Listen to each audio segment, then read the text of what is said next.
कहफ के जिन की हैरत अंगेज हिकायत। बहुत ज़माना पहले की बात है। एक पहाड़ था जिसे लोग कोहे कहफ कहते थे।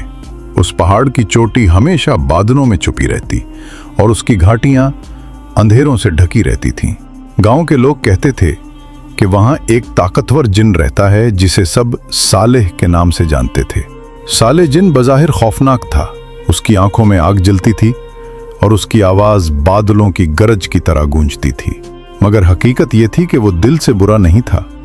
वो पहाड़ की गहराइयों में छुपे खजाने की हिफाजत करता था। एक दिन करीबी गांव का एक गरीब लड़का उज़ैर कोहे कहफ के जंगल में लकड़ियां काटने गया। अचानक वो पहाड़ के दहाने पर जा पहुंचा जहां से एक अजीब रोशनी निकल रही थी।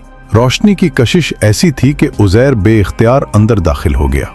अंदर अंधेरा था, मगर कुछ ही देर बाद एक जोरदार धाड़ सुनाई दी। कौन है जो मेरे मस्कन में कदम रखने की जरायत कर रहा है?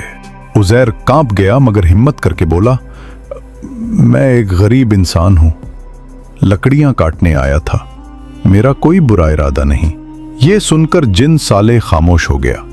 फिर बोला, ऐ लड़के, लोग मुझे जालिम और खूनखार समझते हैं, मगर मैं तो इस खजाने का निगहबान जिसे लालची इंसान बर्बाद कर सकते हैं।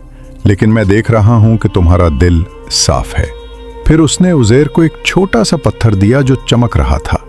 ये पत्थर तुम्हारे नसीब को बदल देगा, मगर याद रखो, इसका इस्तेमाल सिर्फ नेक कामों के लिए करना। अगर लालच में आ गए तो ये जलकर राख हो जाएगा। उज़ैर ने पत्थर लिया और गांव वापस आ गया। जल्द ही पत्थर की बरकत से उसकी जिंदगी बदलने लगी। जहां वो पत्थर रखता वहां खुशहाली आती। उसने गरीबों की मदद शुरू की, बीमारों के लिए दवा खरीदी और यतीम बच्चों के लिए घर बनवाए।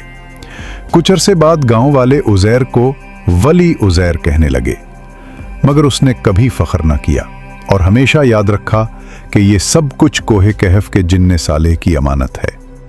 कहते हैं आज भी अगर कोई नेक नीयत शख्स कोहे कहफ के करीब जाता है तो सालेह जिन उसकी मदद करता है, लेकिन अगर कोई लालच और गुरूर के साथ जाए तो पहाड़ के अंधेरे उसे हमेशा के लिए निगल लेते हैं।